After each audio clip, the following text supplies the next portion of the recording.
I know the exact moment the company is doomed. It's not the stock drop or the jittery town hall slide deck. It's the way Jared walks into a room like he owns charisma and bulk, and humility is a refundable accessory. He slaps his laptop on the table, hoodie up, grin calibrated to disruptive visionary, and says, "We don't need legacy garbage. We're going full cloud native. Kill the old ops, wipe slate." The room claps like someone just announced free kombucha. They fire me that afternoon because I was part of the old guard, because my hoodie had a hole, and because Jared has a roadmap drawn on napkins that looks like a startup's fever dream. They structure it as a wellness move, streamlining, cutting bloat, but what it really is theater. They want the image of change, young CTO, clean platform, fresh hires who repeat buzzwords. They do not want the person who knows where the bodies of the system are buried. Which is fine, because here's the thing the board and the CEO and Jared all assume. If you're an employee, your code belongs to the company. If you get cut, they can simply replace you. They think ownership is a headcount problem. They are wrong. Before I go any further, if you enjoy watching arrogant frat boys get taken down by the underappreciated, hit subscribe. It funds my tea. People like Jared love narratives where they're the hero, and the last generation's work is a relic to be smashed. They have slide decks loaded with words like modernize, replatform, and streamline, and none of the reality of running 3-month-long batch jobs at 2 a.m. Is Jared technically capable? Sure, of a certain kind of impressive ignorance. Good at rallying, terrible at reading logs. He watches metrics like their horoscopes and makes strategic calls off the back of a coffee stain. He mistakes swagger for systems design. I am Emily. I am the person who built Quantum Ops, the thing everyone in the company says is critical legacy. For 8 years, I ran the architecture, wrote the orchestration that kept our fulfillment lines moving, did the ugly plumbing nobody wanted to touch.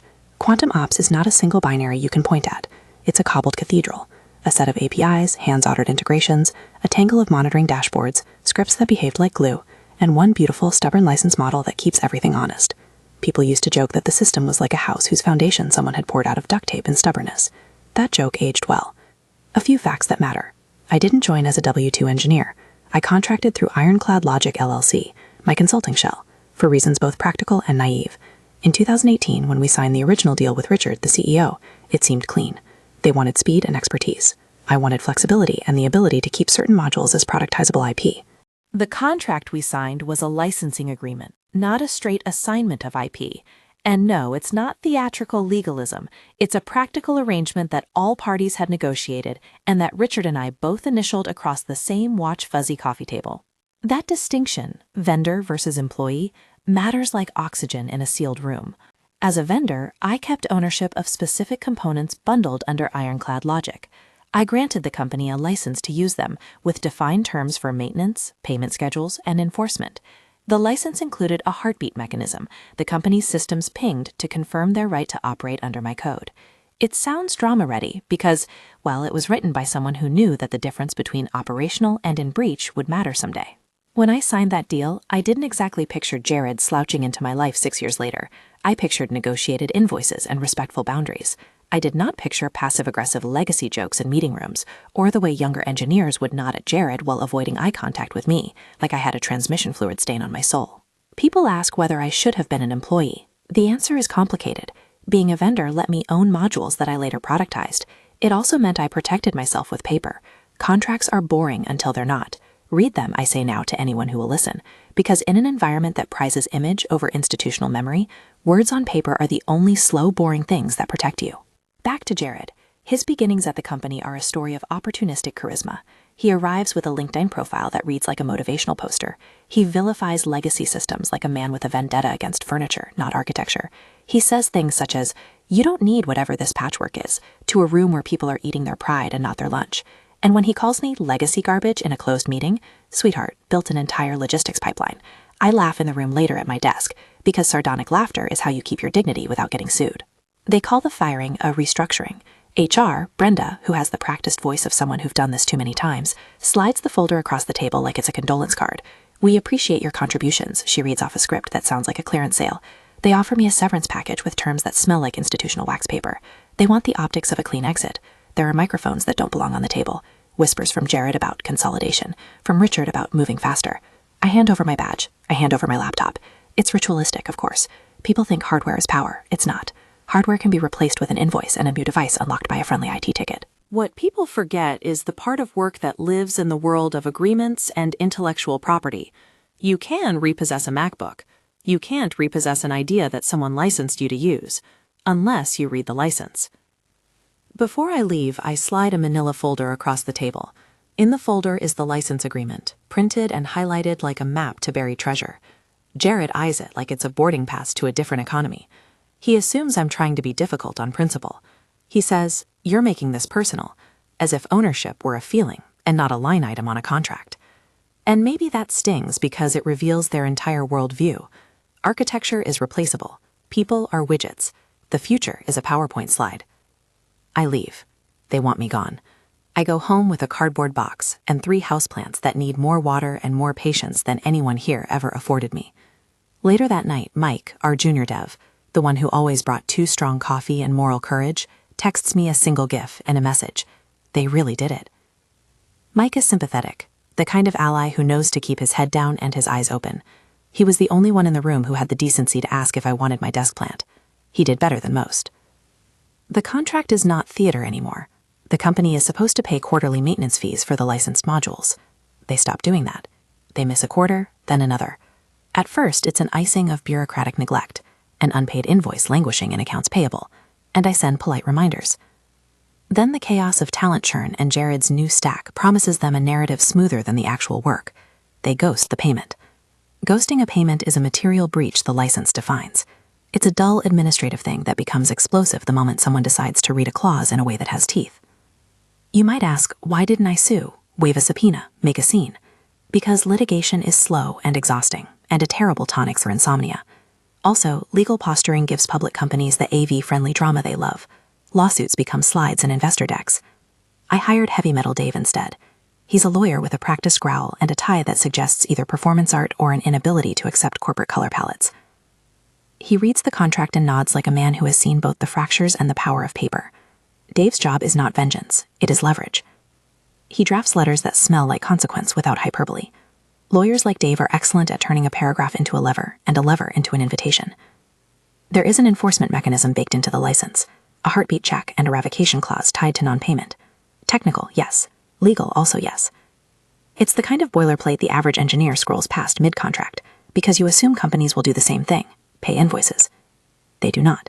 They assume that because they have headcount and an office and the ability to print new org charts, they own continuity like it's a stock option. They don't. What I do next is not cinematic revenge.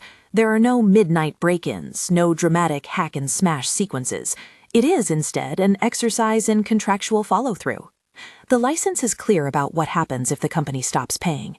Use rights suspend, the system will throttle and then stop calling on licensed modules. The company will get an error that looks like a ticket rather than an apocalypse, but errors cascade in production systems. Integration points are brittle. One halted service can slow 3 pipelines and freeze a fulfillment zone that used to hum like a dirge. The weekend before enforcement is a study in human normalcy. Jared posts a smiling photo of his team playing cornhole at a company retreat. Richard schedules lunch meetings that smell like PR. The rest of the company goes to brunch and thinks replatforming means leg warmers. I spend that weekend in a way that looks mundane until you know what I'm watching. The license server's checks. Not the sexy kind of monitoring you see on TV, the banal glue of contracts pinging systems to confirm usage rights. I watch town clock time zones, deadlines, and an unpaid invoice aging like a bruise. On Monday at 8:07 a.m., I flip the enforcement. I send an invoice for $2.6 million. I do not relish the number. It's an arithmetic of replacement costs, revenue at risk, and the price of their arrogance. It's also a realistic amount that reflects how much rebuilding Quantum Ops from scratch would cost, in time, lost customers, and a parade of consultants who would charge like it's war. The invoice lands in the CEO's inbox. My lawyer CCs the board. The license revocation initiates automatically at 9:09. I will tell you, as someone who has watched many systems die and some systems be reborn, there's a particular hush that follows a legal action. In the office, Jared schedules a meeting that used to be called stand-up and now reads like a panic call. The Slack threads thicken with anxiety and poorly considered blame. API timeout turns into service degradation, which becomes critical incident within hours. You can see the panic travel through an organization like a virus. First denial, then triage, then the fruitless search for a scapegoat. I do not revel in the failures. People missing paychecks and warehouse staff waiting at docks are never part of my plan. I am not a cartoon villain. This is enforcement of an agreement, not a vendetta. But when Jared calls, he calls before Richard, which is telling. His voice has gone from online mentor smug to someone trying to patch a hole with spit and pep talk. Emily, come on, you can't do this. We're a mess right now. His hands are visible over the call, gesturing like a man who thinks volume equals policy. He says, we can rebuild, we have teams, we can spin something up. I listen. I remember the meetings where he said they'd rip it out. I remember the night I stayed late to debug a race condition that let a month's worth of fulfillment orders pile into an asynchronous abyss. Replacing that sweat with slides is expensive, in the softest, truest way. He pleads. He offers me a job, a buyout, anything that sounds fast and feels like control. He promises a title, a headcount, project leadership. He offers continuity for him and dignity for me. I think of Mike's coffee stains notes, of the warehouse workers who depend on the pipelines, of Brenda reading a script. I think of Richard, who has to choose between saving face and hemorrhaging customer trust. Richard calls later that morning. He asks bluntly, like a man newly conscious of credit lines and image. What's it going to take? He says. He speaks in CEO intonations, calibrated fear, practiced denial. He asks for numbers, timelines, assurances that they won't melt into a PR problem. He wants a guarantee that the apocalypse will be a one-day spreadsheet, not a headline. Heavy Metal Dave has already done the math. He has a cadence to his emails that suggests final records and threats older than the internet.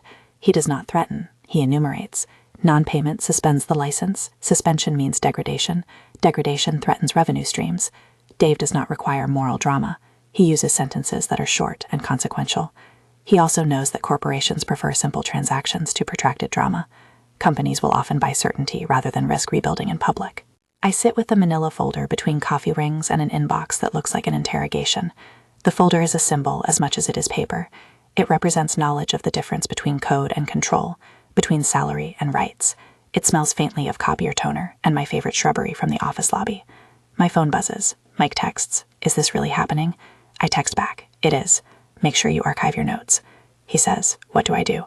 I say, "Keep being decent," which is not very practical advice, but it's what you can offer when the world is suddenly bureaucratic thunder.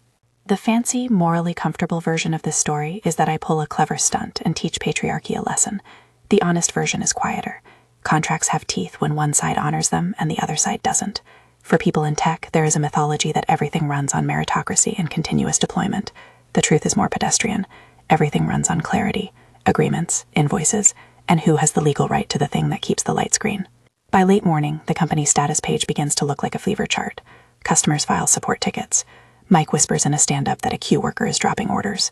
There's a vendor that supports the barcode scanners calling to ask why they're seeing missing acknowledgments. Jared is making calls, pacing like a man in a white room in a movie who realizes he was the comic relief in someone else's plot.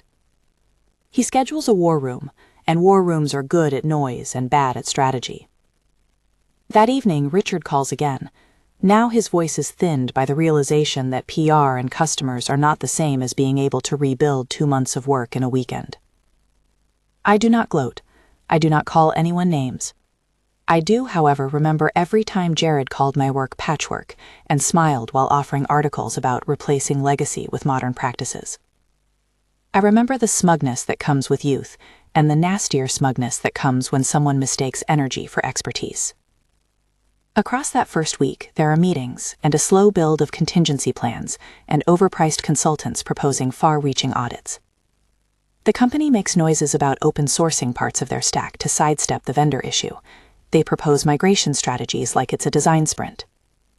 Meanwhile, invoices remain unpaid and the licensed modules remain suspended in the legal sense.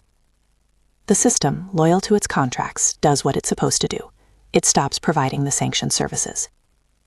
At one critical point, Jared stamps his foot at a meeting and says, "We can rebuild in-house." He is, in that moment, equal parts delusion and bravado. He has swaggered into storybook hubris. He underestimates not because he's stupid, but because he has never been the person who had to stitch together a messy, integrated system across teams who didn't speak the same language. And here is where part of the moral fog thickens. I did not intend to bankrupt a company. I intended to enforce a contract. The company, however, interpreted contract enforcement as existential. They called it disruption. Their narrative quickly turned me from part of the old guard into the antagonist. They ran a meeting where my name was interchangeable with risk. People whispered about my reputation, my difficult tendencies. The corporate need to simplify, to have a villain in a suit, is powerful. It makes storytelling easier at the cost of nuance. Meanwhile, in the midst of this corporate theater, other things happen. Apex Logistics, a competitor with deeper pockets, notices hiccups in our flow. Stan, their director, texts an old contact asking if I'm available. He knows the work I did. He also knows talent when he sees it. He flies a recruiter the way a hunter sends birds, careful, measured. There are opportunities forming on the edges of the collapse, because value doesn't evaporate, it migrates. Late on a Friday, I take a walk through the city to clear my head. The world is doing its mundane things. A dog chewing a shoe, a bus driver yawning, a deli owner exchanging gossip. My phone is quiet. The license revocation is activated, but the dominoes haven't fallen entirely. There's a peculiar calm that comes when you know something you can do, and you're choosing how to do it. You can be righteous about it, or you can be practical. I choose practical. Practical looks like a manila folder, a lawyer's measured emails, and an honest invoice. When the cascade begins, it does so the way most things do in production. Quietly, then fast. A single service refuses to acknowledge requests. A job queue backs up. A fulfillment center manager calls the CTO's office and says, "We have 1,000 orders stuck on label generation." Jared hears it and thinks he can fix it with a pep talk and a new hire. He does not understand the intimate, tacit knowledge bound up in the original modules, things like how to decode a vendor's archaic EDI format without frying downstream processes. Replacing that knowledge with confident LinkedIn posts costs money and months. At this point, I could walk away. I could become the person people call a petty contractor. Or I can do what contracts allow, present my terms, and let the market decide whether they prefer to pay or rebuild. The choice is not pure. There is satisfaction in leverage, and there is also the odd moral flavor of watching a system choke because someone thought of ownership as a corporate posture rather than a clause. And so the company hits the wall. Jared, who had swaggered in with a roadmap and a hoodie, now dials his way through a contact list with a voice thinner than his LinkedIn endorsements. He asks for favors. CEOs grovel subtly. They buy consultants like talismans. Meanwhile, the shop floor grinds to a stop in quiet ways. Missing labels, unprinted pick lists, confused warehouses. Customers call. People are confused. People are scared. The company, which had imagined itself unmoored from the past, realizes how anchored its present actually was. I take a call from Richard around midday of the third day. He sounds smaller than I remember. He asks, "Is there a number we can settle on? Cash, buyout, something clean?" He suggests sums that are generous and also shaped by the logic of damage control. He asks if I would sell the IP outright. In legal speak, this is an asset sale. It's still a business transaction, which is comforting in a way. When chickens come home to roost, they often come with invoice forms. Heavy Metal Dave writes a draft of terms that read like a business school's fever dream. Tight, unromantic, clear. We ask for an amount that both reflects lost revenue they would otherwise endure and the cost of building something equivalent. $2.6 million, upfront, wire transfer, systems restored upon confirmation. It is not spite priced, it is market priced. Dave's email is efficient and without malice. He attaches clauses and a schedule. Our asking price gives them a choice between paying for a guarantee of continuity or starting from a vulnerable place. At this juncture, I am both tired and relieved. Tired because the moral cost of enforcing contracts is a kind of solitude. Relieved because the law did what it was supposed to do, make people accountable. The world of tech likes to pretend that human relationships and legal instruments can be swapped for trust and napkins. This is why you read the contract, and why you do not sign off on words you haven't considered. Outside, the city hums. Jared is pale. Richard is calculating. Mike texts me a picture of a stack of unsent shipments with a single caption, "This hurts." He is right. Corporate effectiveness isn't a spectacle. It's the quiet ability to move goods from point A to B. When that falters, the costs are real, not theatrical. You might be asking by now if I enjoyed any of it. The honest answer is that satisfaction and moral clarity are not synonymous. There is a controlled wad of satisfaction, like when you finally get a stuck jarlet to pop. But there is also a residue of fatigue. I did not get up that morning to be a villain. I got up and did what my contract allowed. On the third morning after enforcement, Jared sends me a message that is half crisis and half concession. He says, "Let's talk numbers," he pleads. There is a rawness in his tone that belies the bravado he wore like armor. Richard's CFO drops a call that afternoon and asks with corporate humility, "Are you willing to consider a sale?" The company is faced with a choice between paying for continuity and embarking on an expensive, uncertain rebuild. I am in that gray place where pragmatism meets principle. My lawyer advises a clean sale rather than a months-long entanglement. He points out that a formal transfer of IP will give the company certainty and keep the supply chain intact. I imagine contracts and money exchanging hands, then systems coming back to life. It would be tidy. It would also mean I'm selling a piece of my craftsmanship to the people who tried to throw me out. And then the call comes that the fulfillment floor is chanting the wrong metric, and the PR team wants a statement. Jared sends a desperate message. What do you want? He is thin, a man who sold a narrative of inevitability, and now finds himself in the marketplace with an invoice. This, more than anything, reveals the truth about corporate power. It's durable when the people who created the systems and the words on paper are allied. It's brittle when they are not. So here I sit, manila folder present, phone buzzing, a litany of tapped browser windows open with invoices and terms, and the occasional sympathetic article about mid-level technical contributors and the unseen labor of systems. I am waiting for a wire confirmation. I am also waiting for the moral fog to settle into something I can live with. There is a quiet policy at play. Contracts give leverage. Leverage isn't personal, it is transactional. But people will always make it personal. If you're still here, you probably want to know the endgame. Do they pay? Do they rebuild? Does Apex swoop in with a job offer? Those are stories for later. For now, the office is a theater of panic and possibility. Jared paces. Richard answers angry investors. Mike prays in the only way junior devs know how. He codes as if code can be a talisman. Brenda keeps doing HR she don't sleep work like it's ritual. Heavy Metal Dave drafts a transfer while humming what sounds suspiciously like a rock anthem. And me? I brew tea. I fold the manila folder shut and slide it across my desk. I have a pulse on the situation, and, more importantly, the legal basis for enforcing it. People often ask whether owning the keys, literal or metaphorical, is being a petty gatekeeper. I say, owning the keys is about clarity. It's about the stubborn wisdom of knowing what you built and how you allowed others to use it. There's a thin, exciting tension in the air. Money on the table, systems failing, a man who mistook swagger for capability. Call it corporate checkmate if you like. Call it the cold logic of agreements. Call it what you will. For me, it's proof that in a world obsessed with newness, old contracts sometimes hold all the power. Now the waiting begins. The wire hasn't hit my account yet. The status page is a carnival of red. Jared's face is a study in regret. Richard is on the phone with his board. And in the background, Apex watches.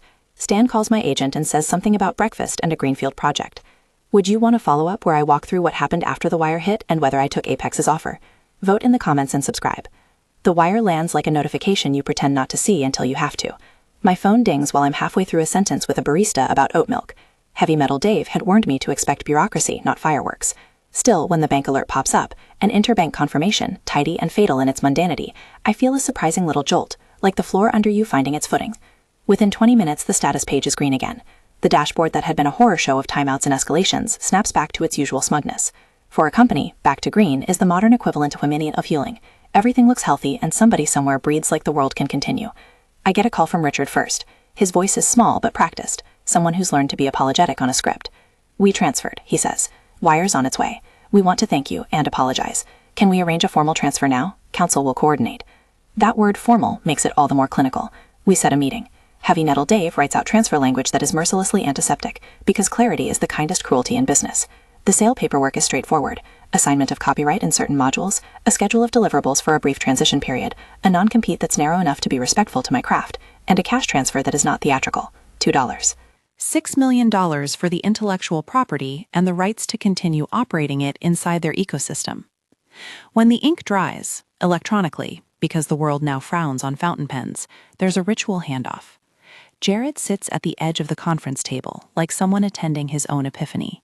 He thanks me in the way people thank trainers for endurance classes, polite but exhausted. Mike is there, cheeks raw from 3 days of being acutely young and terrified and heroic in a way that had nothing to do with titles. He looks at me as if I am both teacher and an ancient obligation. Brenda acts like the whole thing is a logistical problem that someone has finally solved. She hands over the logistics for the transition like she's escorting an awkward party guest to the door. There is no champagne. There is an espresso machine in a corner of the room and a box of stale pastries that someone calls light refreshments. It feels exactly like business, small gestures and large transfers. I take my manila folder back and for the briefest moment feel absurdly maternal about it, protective of a pile of paper the size of a city block of decisions. People ask whether I felt triumphant when the wire cleared.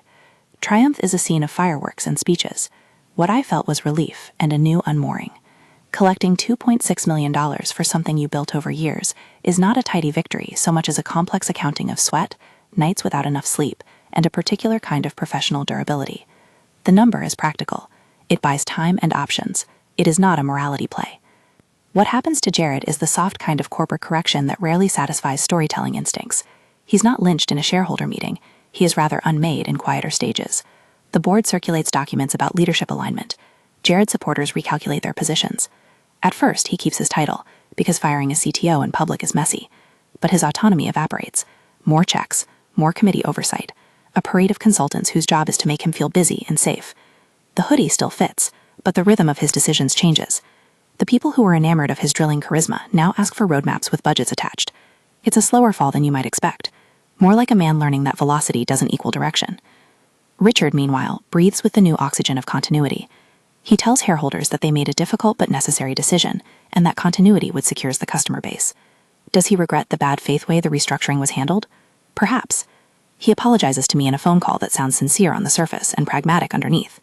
He asks whether I would consider consulting for 6 months to smooth the transition. I decline. I'm done being the bridge between someone else's bad theater and operational stability.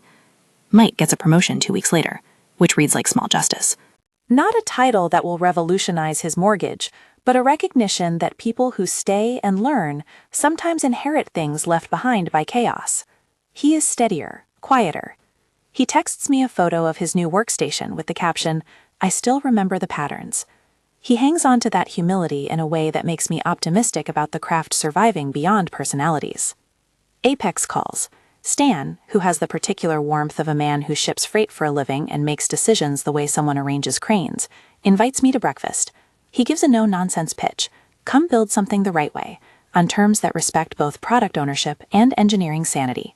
He offers more than a job. He offers the mental space to build a successor system without the charade that called itself product strategy at my old company. He wants me to architect a new platform for them, to move from a licensed module box into a full-scale product where Ironclad Logic's modules can be redesigned and scaled. The irony is delicious. The company that once relied on my patchwork is now, in a way, the buyer of my next chapter. After the sale, I feel both rich and oddly unanchored. There's a domesticity to money that is both comforting and weird. I pay off things I had learned to ignore while living on consulting invoices, a dentist appointment that I had canceled too often, a pair of shoes without holes, a mattress with adequate springs. I make a small donation to the local community tech education program, part guilt, part investment in the idea that future developers should be taught contracts as early as they are taught Git. It feels symbolic and small and necessary. Then comes the second stage of the transaction, the human fallouts. Employees at my former company tell stories in whispers that turn into LinkedIn posts. Somebody writes an op-ed about the perils of over-reliance on contractors. Another piece discusses corporate governance and the need for rigorous procurement. Jared's PR team turns out a version of events that casts him as the victim of an opportunistic vendor. The nuance is stripped, as always, for narrative ease. People who like neat villain arcs get what they want. The rest of us live in a gray place with deposit confirmations and transitional clauses. I moved to Apex 6 weeks later. The offer is practical. Equity, a seat at the table where product decisions get made early, and the ability to build from the ground up without being subject to quarterly brand postering. They want my design ethic, systems that tolerate entropy, teams that speak the same language, contracts that reflect reality rather than fantasy. In my interview, Stan says, "We don't want your old job, we want your next one." That humility is as compelling as any compensation line. At Apex, the work is different. There are fewer turf wars and more trade-offs. We start by asking small questions that big companies often ignore.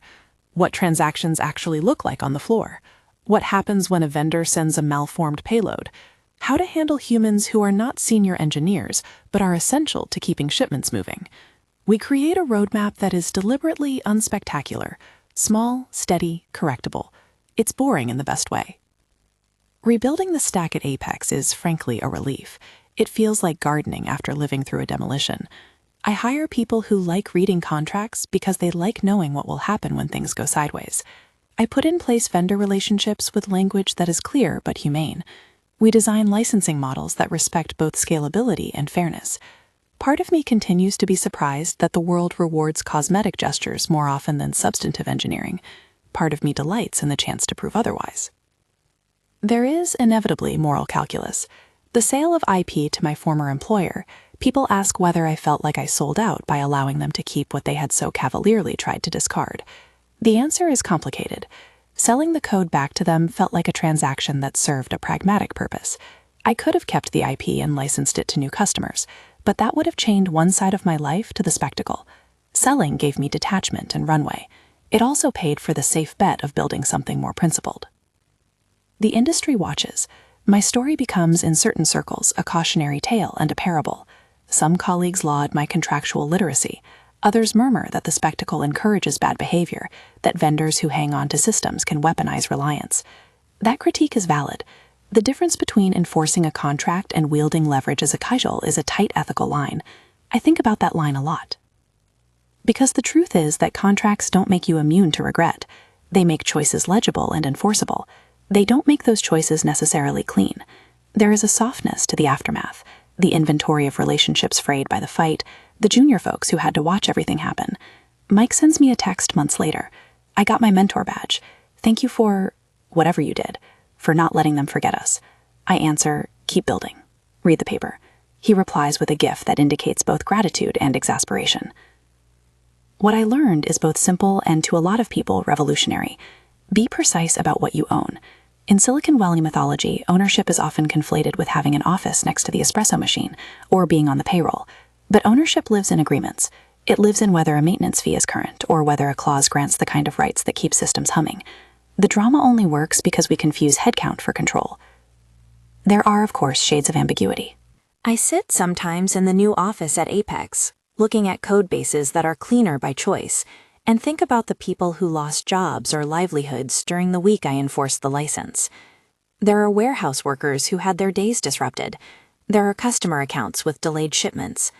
The machine of commerce is not a moral agent, contractual conditions, guided by the counsel I trust. That does not make it immune to being messy. People love tidy endings. They want a showdown and a cleanup and a montage where the protagonist rides off into a sunset of venture-backed success. My end is smaller and quieter. A new desk, fewer meetings about performative strategy, a team that argues about kilometer storage, and also brings donuts sometimes. Sometimes I think about how the industry glamorizes the new and infantilizes the old. Startups celebrate ripping things out. The boardrooms cheer replatforming like it's a rite of spring. But continuity is a type of craft. There is honor in maintaining inbound shipments and in understanding why a particular barcode parser was written in the first place. You can modernize without erasing the people who built the systems. You can, in other words, be better at being corporate. There is an odd pleasure in watching a sparse period of calm descend on the people who once called me legacy. Jared recalibrates. Richard learns to listen to timelines with humility. Mike thrives. Brenda continues to be the logistical heart of any corporate dramatism, and has accordingly stopped looking surprised by it. Heavy Metal Dave sends me a text sometimes with a lyric or a legal metaphor that reads like an old man's cheer. When people ask me whether I recommend this path, owning the IP, licensing it, and having that licensing be the lever of last resort, I say what I always say: read your contracts and hire counsel you trust. I do not endorse weaponizing reliance as a tactic in every circumstance. This was a specific set of facts, negotiated terms, and a counsel that advised precisely. The lesson is contractual literacy, not vendetta. Sometimes late at night when the world is at a sort of techno-hush and my inbox is mercifully boring, I think about the small rituals that define the old job, the way the floor hummed at 3 a.m, the smell of coffee in a fluorescent-lit room, the soft clack of keyboards as people tried to make an order move. Those images are nostalgic in the way that makes me glad to have been part of something messy and functional. I feel protective of that past, even as I build a different future. People will tell you about the moral heroics or the villainy, depending on which email they saw. Journalists will write think pieces about the perils of contractor reliance and corporate hubris, and there will be panel discussions where people in blazer-adjacent outfits trade aphorisms about ownership culture. All those conversations are useful, insofar as they make people ask better questions. Here's the last practical nuance I'll say, as plainly as possible without turning it into an instruction manual. Contracts are not theatrical props. They are instruments of governance. They can be clumsy, and they can be smart, and they can be written in ways that either protect or trap you. If you work in environments where code meets commerce, the paper matters, the ethics matter, the people matter. And the people, finally, are why I didn't do anything dramatic beyond the paperwork. I waited for consequences that were legal, foreseeable, and reasonable. I didn't want to be the villain in a story where the worst hit were people who had nothing to do with corporate theater. Enforcement is a tool. It is not the only tool, nor does it absolve the user of moral responsibility for the disruption that follows. So here's the final image I'll leave you with. Me in a new office with a plant that doesn't need as much attention as my houseplants, writing code with a team that respects both craft and contract. Outside in the city, delivery trucks make the same turns they always have. Somewhere, Jared is learning to be more accountable. Somewhere else, a junior dev named Mike is leading an initiative that will prevent the very sort of fragile coupling that sank the old company into panic. And somewhere else, Richard breathes easier because the customers stopped calling in droves.